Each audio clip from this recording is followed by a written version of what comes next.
and welcome back to SnowRunner. Thought I'd film this.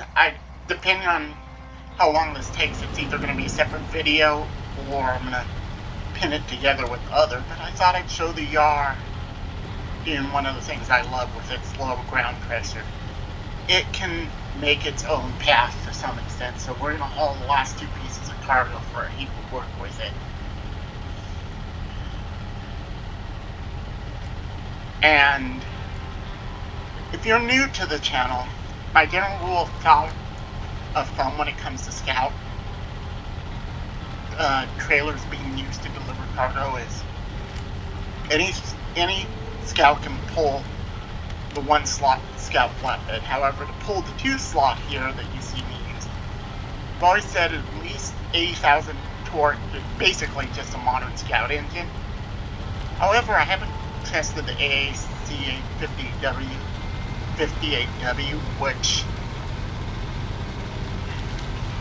which has a 70,000 torque engine, so that may be able to comply with the second requirement, which is being at least 3 tons, if not closer to 4.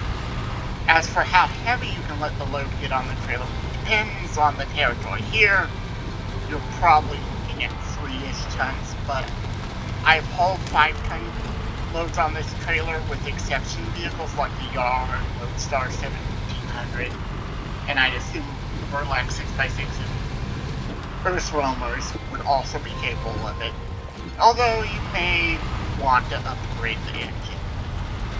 Otherwise, there are certain 2-slot covers you probably shouldn't haul on this trailer. Here, it's basically the Yar's an exception vehicle, and also because it's 6x6, it allows it to cross areas that normally you'd fall through the ice with. Now, it's going to be interesting. I've kind of got a little hint that it may not fall through, but normally when I've seen this, it's been when it has its mud tires on, which are slightly wider, meaning the lower ground testers, so it's going to be interesting to see what happens with these tires if they're too narrow. I did a little testing, and it looked like, but that was before I was towing the trailer, that it was still crossing with these tires. So we'll see along the way. We'll pass the PLAD 450, which I'm not really worried because I can just bring the Tega over and pull it out. So not too much of a big deal. Where I got it stuck, I've just kind of been driving around. I messed with it a little because I had to come back to this new session.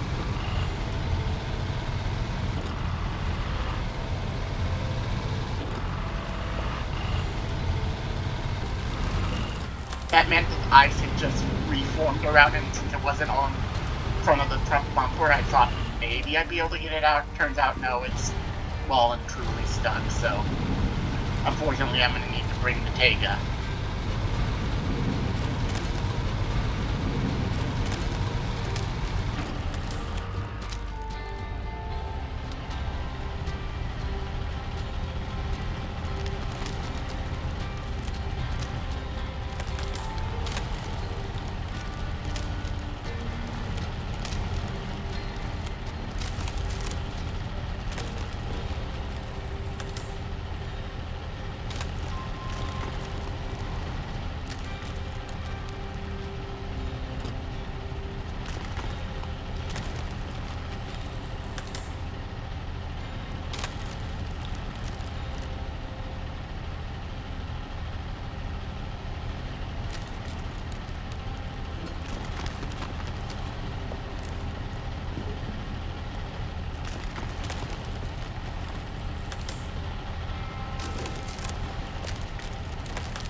And I guess that's the answer. I need to go put the mud tires on, so that's what I'm going to do, and then we'll cut to when I'm back in with this trailer.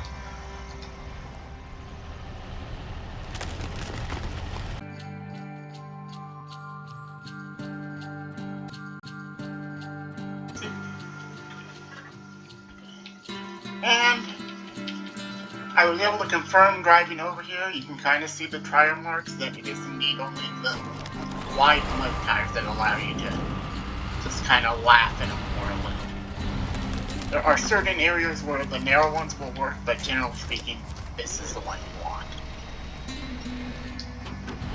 So let's get this trailer, get it delivered, go to where the reason a heap of work. Oh, and off camera, it was a relatively boring and uneventful drive with the Tega, with the final service spare parts and the 2 metal beams, but it ran out of fuel there, so I delivered it with VR on my way to pick up the trailer to go get the last 2 wooden planks. So, here we are.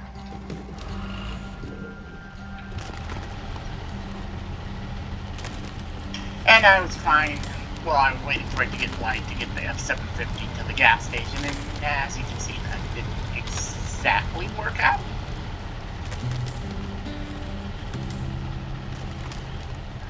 And the thing I've been discovering is that it appears there are different weight carrying and braking points for the ice in this crossing, because there are some places where the tires did okay. Like, particularly the F-750 was able to get to where it was, even though it had a tire on here, and I don't know if it's just the weight of one tire. Part of the truck wasn't enough to brake it, or what's going on. But it looks like there may be different spots with different thicknesses, so you'll need to be careful. And I don't want to stop here, but I just realized I haven't turned the UI back on. So let's see, we should be able to make it across here with the Yar, because it's the Yar. And the Yar is just one of those vehicles that just goes almost anywhere you send it.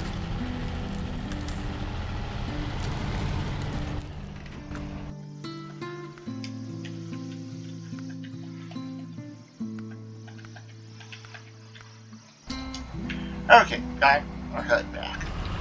So we'll just deliver this, and I'll have everything received by the Tega. It's not going to be a big issue. But I just thought I'd show this as a shortcut you can potentially take with VR. And you don't necessarily have to be as afraid of the breakable ice. See, like right here, it seems like it's a little firmer. I can't really explain to you what the differences are, but we've got the wooden planks. So let's finish this job, and let's take a simple drive up here.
will say one thing. This may not be the optimal order for these 2 trips with the 5 slot. There is an argument to be made that the optimal load would be 2 service spare parts, 1 wooden plank, and 1 metal beam, just to reduce the weight, and then that still leaves me just with the 2 wooden planks to take with whatever, just so you don't need as powerful a truck. But I think it got the job done, but it's just something to think about. That this may have not been the optimal load for this shot. But anyway, here we are. Oh, I forgot about the service trailer. I completely forgot about that. Yep, let's go grab that. And then, well, I bet everybody can probably figure out what the next thing's going to be. And it starts with a Z. Yeah, we're going to get the 6. Because, frankly, I don't want to haul the rocket trailer with the P-16. The route I'm taking, things may not go exactly great. The P-16 already kind of has issues with fuels and doesn't have access to chain tires. I don't know. I haven't made up my mind about the PL-8450. I know it can go into North Aegis and get that trailer easily. But I'm not quite sure if it's the best choice when it comes to actually moving the rocket from Universe to River to Chernobyl.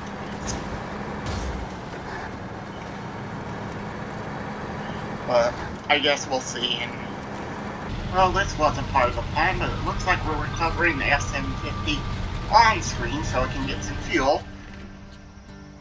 Because I ran the Tega out of it. 100 liters would have been more than enough for the Freightliner with its old truck engine, or the modern truck engines you get on some of the more efficient, higher tiered vehicles like the Volant Grad, the BM-17 Royal. But old heavy, not so much. So we need to rescue the F-750 so it gets sorting some fuel to the Tega. Yay.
You can't make this up.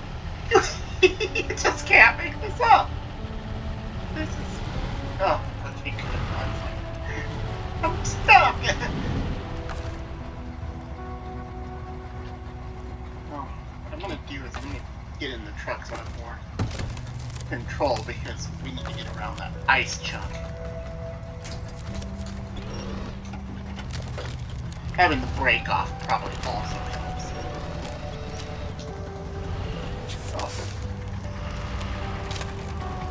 Also backing up instead of going forward.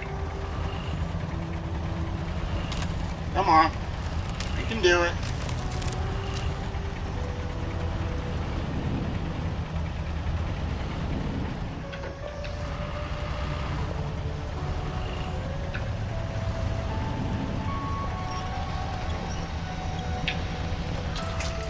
try something.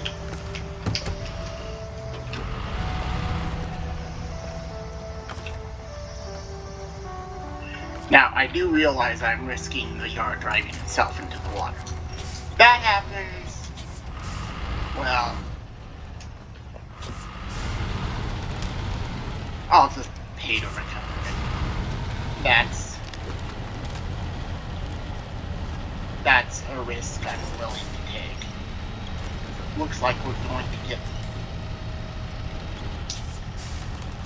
the truck out of here.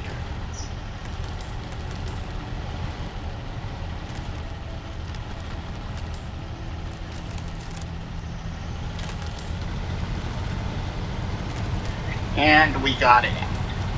Yay!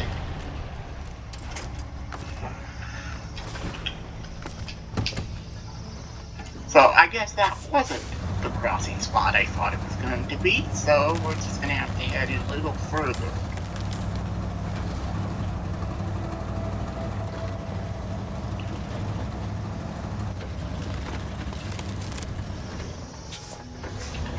And try not to have that happen.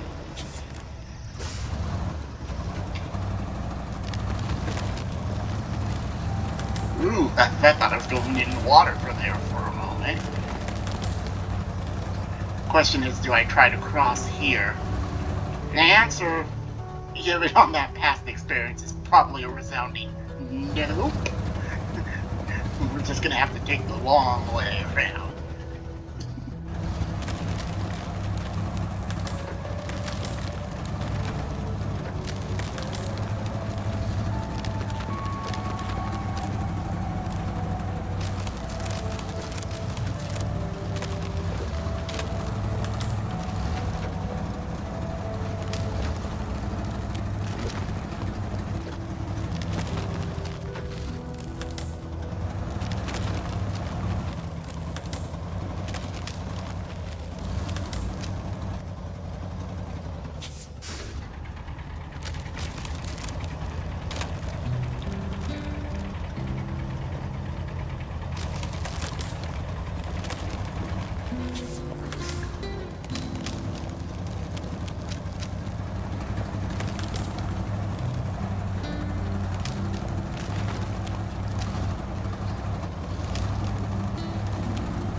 figured we might as well pull up with here because I don't know how fast the Tego would go through that 50 meters.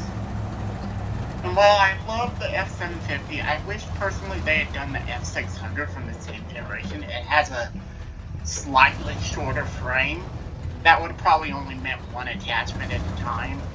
But I'd be okay with that, because it may have actually made the V6 engine idea work. I love the idea of Scout engines in a hybrid vehicle like this. And then to further save on weight, I would have made it a single cab. And obviously give it the ability to haul Scout trailers. I think that would have been perfect as far as an in-between truck that uses Scout engines. But once you get the V10 in here, and I got the race suspension and the 45-inch tires on, it's a pretty capable truck, and I do enjoy it.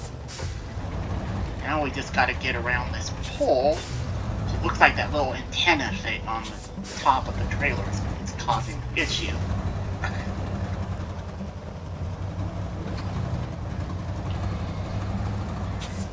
Because nothing in Amur can be easy. Anyway. The reason I didn't send the Yar was because it no longer had the chain tires on, so I didn't think it could do the climb up this steep slope. So that's kind of the thinking behind why I used the F750 for the fuel rescue. Well, that and I took the roof rack off, mainly to reduce the chance of tipping over. I don't know if it affects whether you float on top of the ice with the mud tires or not. I can't remember. But anyway, so depot work is done and we can go get the Zix 605R, which is going to be its own interesting expedition in and of itself. I'm thinking I'm probably going to use a Scout service trailer in the yard to do it. That seems like the best setup to me, because there's one really narrow area that I don't think I want to take something as long as the F750 into. And I think there may actually be a wooden bridge that needs to be built and a roadblock, so. And the job is done.